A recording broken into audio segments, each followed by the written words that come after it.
देश के अधिकतर भागों में किसान भाइयों आजकल कड़ाके की ठंड पड़ रही है, इसलिए अपने स्वास्थ्य का ध्यान रखें ताकि खेती बाड़ी से आप पूरा लाभ ले सकें। आज फिर आपके लिए लाए हैं कृषि दर्शन कार्यक्रम, जिसमें कृषि से जुड़ी हुई नई नई जानकारियां आपको दिखाएंगे। आइए कार्यक्रम की शुरुआत करते हैं और सबसे पहले देखते हैं खबरें खेती की।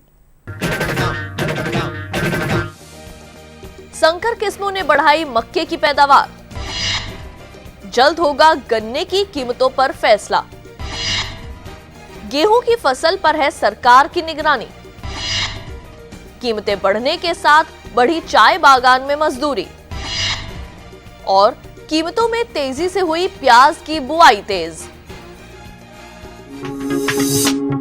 नमस्कार, खबरें खेती की में आप सभी का स्वागत है। मैं हूं ज्योत्सना और अब खबरें विस्तार से।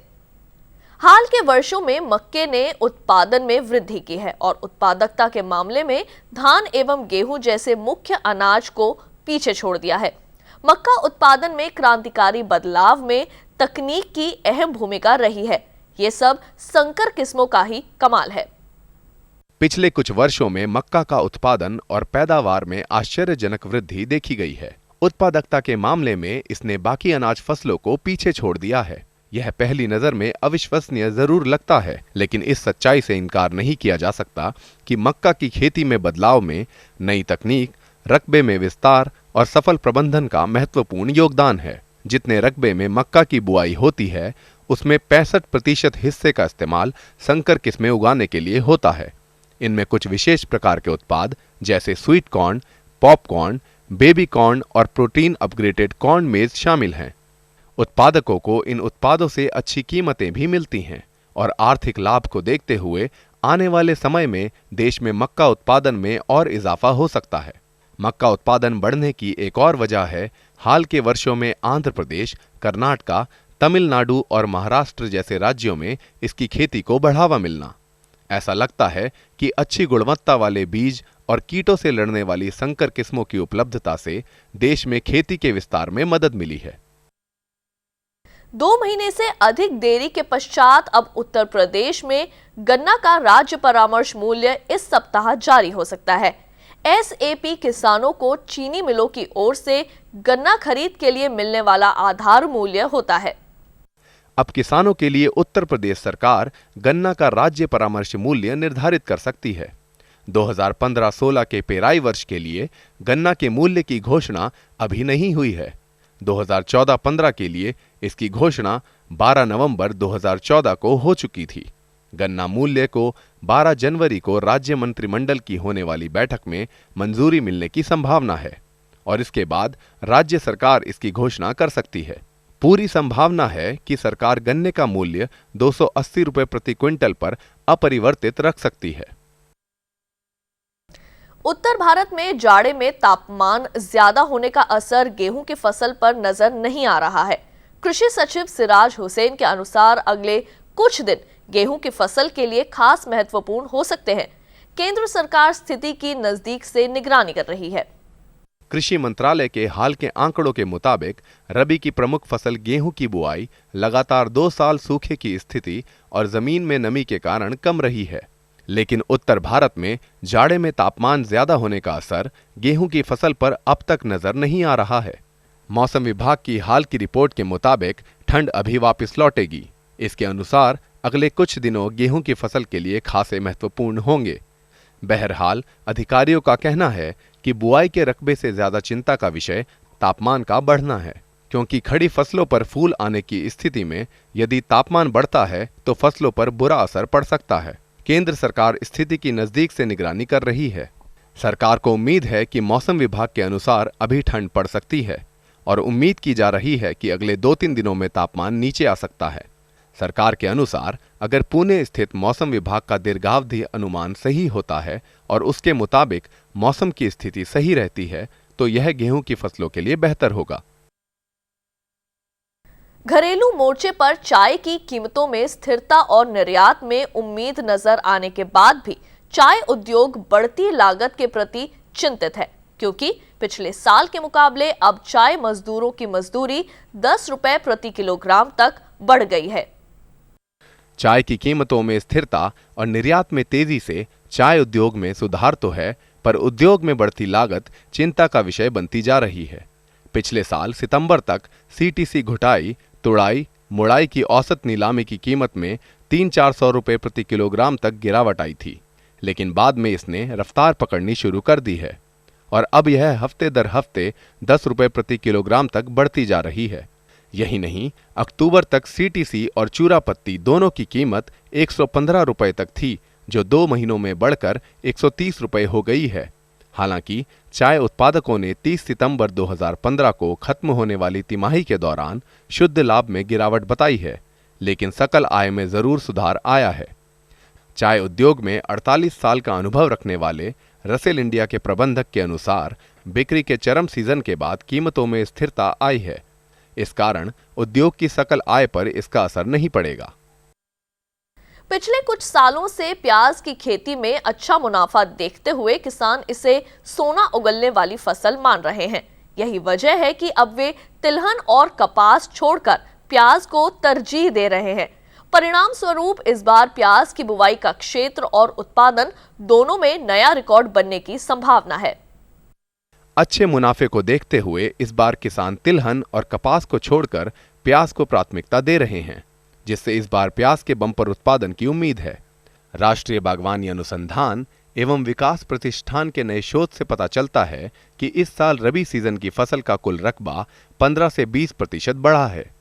अनुमान है कि देश की वार्षिक पैदावार में करीब 60% हिस्सा प्याज की बुआई का होता है। इस अनुमान के आधार पर भारत में 2013-14 के कुल 1.94 करोड़ टन प्याज उत्पादन का रिकॉर्ड तोड़ते हुए इस बार 2.06 करोड़ टन प्याज उत्पादन का रिकॉर्ड बनने की संभावना है। एक रिपोर्ट के अनुसार 2015-16 के चालू सीजन के दौरान फसल कटाई तक मौसम की स्थिति अनुकूल बने रहने से प्याज का कुल उत्पादन 10 से 15% ज्यादा रहने का अनुमान है। खेती किसानी लगभग पूरी तरह मौसम पर आधारित है। इस कारण मौसम की सही जानकारी काफी अहम हो जाती है। मौसम की सही जानकारी होने से किसान भाइयों आप अच्छा उत्पादन लेने में कामयाब होंगे और इससे आपकी आमदनी भी बढ़ेगी। इसलिए अब लेते हैं मौसम की जानकारी। भारतीय मौसम विज्ञान विभाग के अनुसार अगले 24 घंटों में अनुमान है कि जम्मू कश्मीर, हिमाचल व उत्तराखंड के पहाड़ी भागों में हल्के बादल छाए रहेंगे। वहीं देश के उत्तर पूर्वी भाग जैसे सिक्किम, आसाम, मेघालय व अरुणाचल प्रदेश के अधिकतर भागों में मौसम साफ रहेगा। वहीं झारखंड, बिहार, छत्तीसगढ़ व उड़ीसा में छुटपुट बादल छाए रहेंगे। देश के निचले तटवर्ती भागों जैसे कर्नाटक, तमिलनाडु व केरला के ज्यादातर भागों में बादल छाए रहने का अनुमान है। पंजाब, हरियाणा व उत्तर प्रदेश के सभी भागों में मौसम साफ रहेगा। खेती की खबरों में आज बस इतना ही। कृषि दर्शन कार्यक्रम में और अधिक रोचक और ज्ञानवर्धक जानकारियों के लिए देखते रहिए कृषि दर्शन। हमें दीजिए इजाजत। नमस्कार। ये लो और बताओ। बस। अरे ये क्या भैया जी, बस इतनी सी रासायनिक खाद? किसानी छोड़ रहे हो क्या? किसानी नहीं, नादानी छोड़ रहे हैं। मिट्टी की जांच कराई है। अब तो लालाजी जितनी जरूरत है उतने ही उर्वरक खेत में डालेंगे। हाँ, किसान भाई आज ही अपने जिले की नजदीकी भूमि परीक्षण प्रयोगशाला में मिट्टी की जांच जरूर करवाएं और मिट्टी में पोषक तत्व, नमी व पौधे के विकास को देखते हुए केवल जरूरत के अनुसार ही पोषक तत्व डालें। और हाँ, मिट्टी में गंधक, जस्ता, बोरोन जैसे सूक्ष्म पोषक तत्वों का पता लगाना भी न भूलें। उर्वरक और जैविक खाद के सही उपयोग से भूमि का उपजाऊपन बनाए रखें, उत्पादकता बढ़ाएं, खर्चा घटाएं और बहुमूल्य विदेशी मुद्रा बचाने में भी सहयोग दें। और हाँ, धीमी गति से नाइट्रोजन उपलब्ध कराने वाले उर्वरकों जैसे नीम लेपित यूरिया को प्राथमिकता दें और यूरिया का पत्तों पर छिड़काव करें। अरे वाह, तू तो सचमुच समझदार हो गया रे। अधिक जानकारी के लिए संपर्क करें जिला कृषि अधिकारी या किसान कॉल सेंटर। मुझे क्या सुनाना चाहते हो? जो सुनाओ मेरी सौतन को। किसको? अरे वही तुम्हारा मोबाइल फोन जिससे सुबह शाम दिन रात चिपके रहते थे और कहते थे किसान कॉल सेंटर से बातें हो रही हैं। अच्छा ये बात है। हाँ, क्यों? क्या हुआ? अब बात नहीं होती क्या? अब तो झट से बात हो जाती है। ऐसा क्या? हाँ, अब तो ज्यादा लाइनें और खास तकनीक के कारण खेती के माहिरों से तुरंत बात हो जाती है। और अगर कभी लाइन व्यस्त हो तो अपनी समस्या फोन पर रिकॉर्ड करा दो, वहाँ से फोन आ जाता है और समस्या की हल का मैसेज भी आ जाता है। ये देखो आ गया। अरे वाह, इसका मतलब इंतजार की घड़ी अब खत्म। हाँ। तभी मैं सोचूं कि आजकल मुझ पर इतना प्यार क्यों आ रहा है। कृषि संबंधी समस्याओं का अपनी भाषा में तुरंत हल पाने के लिए पूरे भारत में किसी भी फोन से हेल्पलाइन नंबर पर संपर्क करें। किसानों का दोस्त किसान कॉल सेंटर। हमारा देश एक कृषि प्रधान देश है। यहाँ कृषि के साथ साथ आप पशुपालन भी करते हैं। हमारा दूध उत्पादन में विश्व में पहला स्थान है। आजकल सर्दियों में हमें अपने पशुओं पर अधिक ध्यान देना होता है, जिससे कि वो रोग और बीमारियों से दूर रहें और हम अधिक से अधिक दूध उत्पादन ले सके। तो किस तरह हम रखें अपने पशुओं का ध्यान, इसकी जानकारी दे रहे हैं हमारे आज के पशु विशेषज्ञ डॉक्टर हिमांशु पांडे।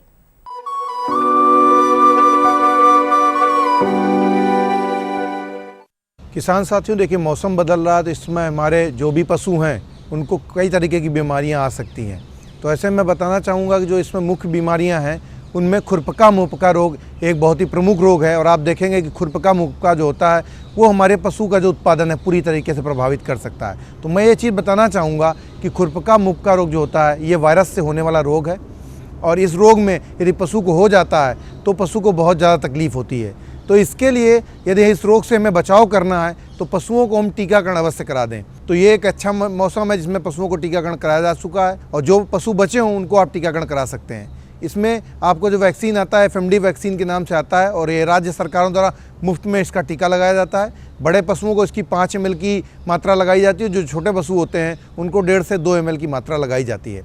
जहाँ तक बात है कि यदि ये रोग आ जाता है तो ऐसी स्थिति में पशु को आप देखेंगे कि पशु के मुँह के अंदर छाले पड़ जाते हैं या पशु के चेहरे में भी कई बार छाले देखे गए हैं और उसके अलावा खुरों में देखा जाएगा अक्सर उनको चलने में बहुत ज़्यादा तकलीफ़ होती है। तो आप देखेंगे खुर भी उनके पक जाते हैं। तो खुरपका मुहपका रोग में काफ़ी ज़्यादा पके हुए दाने उनके मुंह और खुरों में हो जाते हैं, उससे पशु को चलने में बड़ी दिक्कत होती है और कई बार मुंह में कोई भी चीज़ जब खाता है जुगाली नहीं कर पाता है तो पशु भूखा भी रह जाता है, जिससे पशु का दूध का उत्पादन प्रभावित होता है। और यदि ये बीमारी ज़्यादा दिनों तक रह गई तो पशु को ज़्यादा दिक्कतें दे सकती है। तो इसके लिए यदि आपको लगता है कि पशुओं में मुहपका खुरपका रोग आ गया है तो उसमें आप मुंह के छालों में ग्लिसरीन का लेप जरूर लगा दें।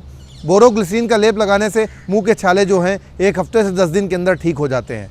और जो आपके पैर के छाले हैं उनमें आप उसको जहाँ तक उसके तो उसमें आप कोई भी एंटीबायोटिक दवा का प्रयोग करें जिससे कि उसके पैर के जो छाले हैं वो ख़त्म हो जाएं। साथ में आप एक प्रयास ये भी करेंगे कि यदि आपके पशु कहीं बाहर जाते हैं चरने के लिए और वो अंदर जब आते हों तो वहाँ पर एक आप फुटबाथ बना सकते हैं। उस फुटबाथ में छोटी सी नांद बना के उसमें कॉपर सल्फेट का और पोटेशियम परमंगनेट का दोनों का मिला जुला घोल तैयार करके उससे पशु गुजर के जाएंगे तो पशुओं को दिक्कतें कम से कम आएंगी। इसके साथ साथ एक बीमारी होती है गला घोटू। गला घोटू जब बीमारी आती है तो अक्सर आप देखते हैं कि जो पशु होते हैं उनका गला में सूजन आ जाती है और उनकी जीभ अत्यधिक स्वेलिंग के कारण बाहर निकल आती है और पशु कुछ भी खाने पीने से वंचित रह जाता है। तो गला घोटू रोग से बचाव के लिए भी पशु को हमें टीकाकरण कराना चाहिए। इस समय जो पशुओं को गर्मियों में आपने टीके लगवाए होंगे उनको बूस्टर डोज के हिसाब से इस समय 2 ml का टीकाकरण वो भी राज्य सरकार के द्वारा मुफ्त में लगाया जाता है, अवश्य लगवा लें। और आप देखेंगे कि पशुओं में आमतौर पर इस समय थनैला रोग भी देखा जाता है। थनैला रोग में जो कि एक पशुओं का खास प्रमुख रोग है और यदि ये रोग आ जाता है तो निश्चित तौर पर 1-2 लैक्टेशन तक हमारा पशु दूध से वंचित रह सकता है, हमको दूध उससे नहीं मिलेगा।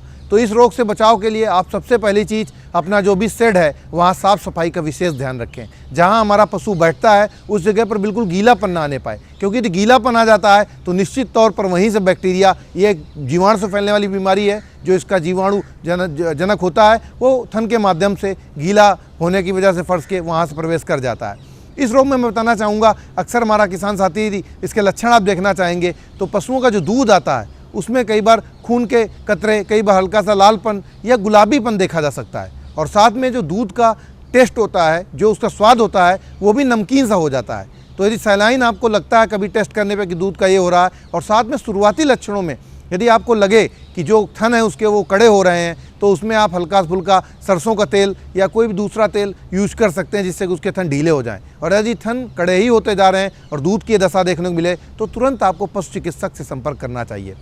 यदि ज़्यादा मात्रा में खारापन ज़्यादा आ रहा हो तो उसको तुरंत दिखवाएं, क्योंकि उसमें फिर सलाइन जो है वो चढ़ाई जाती है और उसकी पूरी दवा जो होती है। यदि आपको लगता है कि उसके कहीं थन कटे फटे हैं तो उसमें हमें लोरेक्सिन क्रीम आती है, वो क्रीम यदि हम उसमें लगा देंगे तो उसके थन जो कटे फटे होते हैं वो बंद हो जाते हैं और कई बार उससे भी ढीलापन आ जाता है और साथ में उसका नमकीन जो टेस्ट होता है वो भी खत्म होता है। यदि ये नहीं होता तो तुरंत पशु चिकित्सक से संपर्क करके आप उसका तुरंत पूर्णतया इलाज करवाएं। यदि इलाज सही समय पर नहीं होगा तो पशु का दूध का उत्पादन प्रभावित होगा और आपकी इनकम में इजाफा नहीं हो पाएगा। इसके साथ साथ आप देखेंगे कि पशुओं को और भी कई तरीके की परेशानी आती हैं। एक जो पशुओं में मेन रोग होता है लंगड़ा रोग, जिसे बोलते हैं ब्लैक क्वार्टर रोग। इस रोग भी इसी मौसम में आने वाला ये रोग है और पशुओं को अक्सर आप देखते हैं कि पशु में लंगड़ापन आ जाता है और पशु चल नहीं पाता है।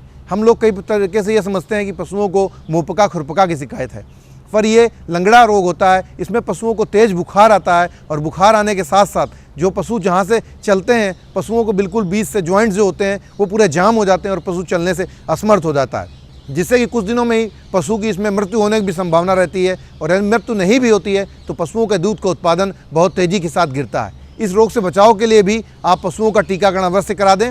खासकर इसका महीना जो होता है सितंबर अक्टूबर का महीना होता है। यदि जो पशुपालक अपने पशुओं को ब्लैक क्वार्टर का इंजेक्शन न लगवा पाए हों, वो इस जनवरी फरवरी के महीने में जो बूस्टर डोज लगता है वो अवश्य लगवा दें। इसका 1 ml मात्रा का ब्लैक क्वार्टर जो हमारा टीकाकरण आता है वो हर जगह राज्य सरकारों द्वारा मुफ्त में लगाया जाता है, उसको लगवा देंगे तो निश्चित तौर पर जो लंगड़ी ज्वर होती है, इसको ब्लैक क्वार्टर फीवर बोलते हैं, उससे आप मुक्ति पा जाएंगे और आपका पशु स्वस्थ रहेगा। इसके साथ साथ आप ये भी देखेंगे कि पशुओं में वायु परजीवियों का इस समय बहुत ज़्यादा प्रकोप देखा जाता है, क्योंकि मौसम चेंज हुआ है और इस समय आप देखेंगे पूर्णतः ठंडक भी नहीं पड़ रही है। दिन के समय में तापमान 28 से 30 डिग्री सेंटीग्रेड तक जा रहा है, जबकि जनवरी के मौसम में काफ़ी ठंडापन होना आवश्यक होता है। तो ऐसे में भी कई तरीके के वायु परजीवी पनपते हैं, तो उनसे बचाव के लिए आपको शेड के चारों तरफ जो है मैलाथियन डस्ट वगैरह का पशुओं को बाहर निकाल कर घोल से छिड़काव करा देना चाहिए, जिससे कि कोई भी मच्छर मक्खी ना रहने पाए।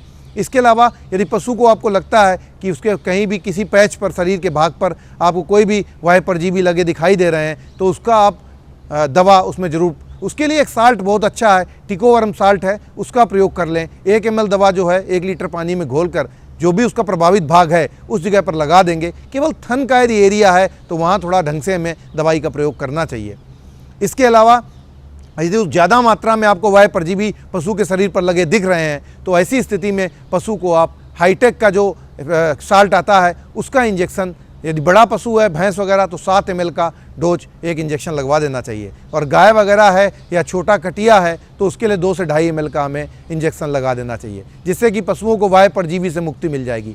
जो वायु परजीवी होते हैं ये पशुओं का खून चूस लेते हैं और पशुओं का दूध उत्पादन बढ़ता नहीं है, और साथ में पशु की जो त्वचा है वो बिल्कुल रफ हो जाती है और आप देखेंगे कई बार खून वगैरह भी आने लगता है। तो वायु परजीवियों से बचाना पशुओं को बहुत आवश्यक है। उसके साथ साथ एक इसमें बहुत बड़ी चीज़ आती है मक्खी, बड़ी मक्खियाँ होती हैं वो पशुओं को ज़्यादा प्रभावित करती हैं। तो यदि आपको लगता है तो जो सूखी नीम की पत्तियां वगैरह होती हैं शाम के समय वो भी आप जला देते हैं बाहर शेड के, और उसका धुआं अंदर प्रवेश होता है तो वो मक्खियाँ कम अटैक करती हैं और हमारा पशु जो है सुरक्षित रहता है।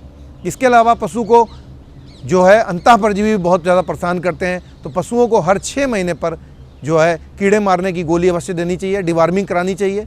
इसके लिए एल्बेंडाजोल साल्ट है, उसकी 3 ग्राम की एक गोली होती है, वो बड़े पशुओं को देनी चाहिए। और जो छोटे बच्चे होते हैं उनको हमें पैदा होने के बाद 10 से 15 दिन बाद एल्बोमार नाम की दवा आती है जो कि एल्बेंडाजोल साल्ट होता है, वो 10 ml मात्रा का पिला देना चाहिए। उसके 1 महीने पश्चात 15 दिन की आयु पर पिलाने के पश्चात 1 महीने बाद उसका पुनः एक बार में 10 ml का डोज पिला देते हैं। तो पशुओं को आप देखेंगे छोटे बच्चों को अक्सर दस्त लग जाते हैं, वो कीड़े की वजह से ही लगते हैं, तो उसको बचाने के लिए आपको ये डिवार्मिंग कराना आवश्यक होता है। उसके साथ साथ हमारे जो छोटे बछड़े बछिया आते हैं उनको निमोनिया रोग होने की संभावना रहती है। निमोनिया रोग के लिए यदि पशु जब इस समय जो भी ब्याह रहे हैं उनका जो शरीर है वो अच्छी तरीके से किसी टाट या बोरी के कपड़े से पोंछ दिया जाना चाहिए, क्योंकि ये क्रिया नहीं करते हैं तो पशुओं को निमोनिया होने की संभावना रहती है। यदि निमोनिया हल्का फुल्का आता है तो पशुओं को आप शुरुआती स्थिति में अजवाइन वगैरह गर्म पानी में डालकर हींग वगैरह हल्का सा वो आप पिला दें ठंडक के मौसम में पैदा होने के बाद 5-6 दिन तक, तो इसकी संभावनाएं बहुत कम हो जाती हैं।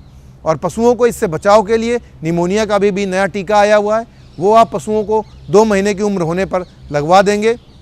निमोनिया 1 के नाम से ये वैक्सीन है। हालांकि यह राज्य सरकार के द्वारा मुफ्त में नहीं लगता है, इसके लिए आपको थोड़ी सी राशि खर्च करनी पड़ेगी। ये 5.5 या 6 रुपये के आसपास एक डोज होता है। तो अपने छोटे बच्चों को आप पिला देंगे तो आपको निमोनिया रोग से भी मुक्ति मिल सकती है। देखिए, जहाँ तक बात है, जो हमारे बड़े पशु होते हैं उनको इस सर्दी के मौसम में अफारा रोग भी होने की संभावना रहती है। तो अफारा से बचाव के लिए आप देखेंगे अफारा में अक्सर पेट में बहुत सारी गैसेस भर जाती हैं, तो उससे पशुओं का जो बाईं कोख होती है वो फूल जाती है।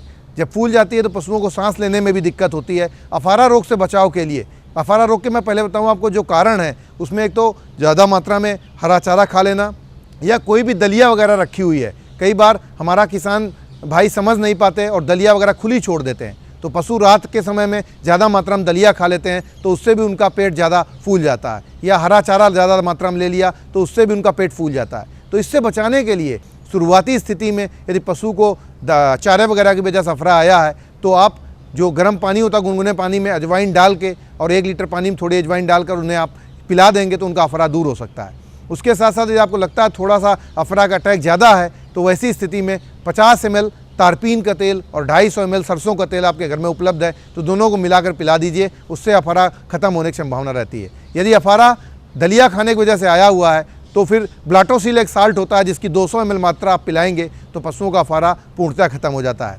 यदि इन चीज़ों से भी अफारा नहीं खत्म होता है तो पशुओं को आपको तुरंत पशु चिकित्सक से संपर्क करना चाहिए। पशु चिकित्सक से आप संपर्क करेंगे तो जो पशुओं का अफारा है वो आप उसका टोकार कैनुला से छेद करके उसकी गैस बाहर निकाल देंगे, क्योंकि ज़्यादा मात्रा में अफारा आना पशु की जान लेने के लिए भी जानलेवा भी साबित हो सकता है। तो ऐसी स्थिति में पशुओं को आप अफारा से बचाएं। सर्दी के मौसम में कई बार अफारा आने की संभावनाएं ज़्यादा बढ़ जाती हैं।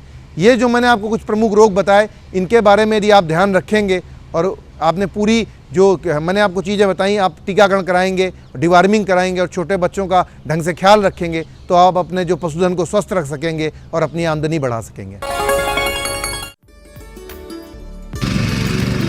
नई तकनीक सभी को अच्छी लगती है।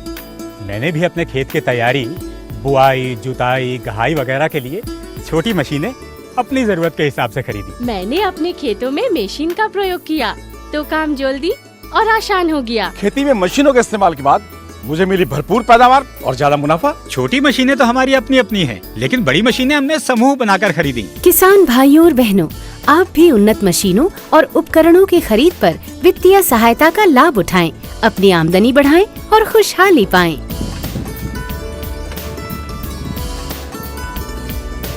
हो गया।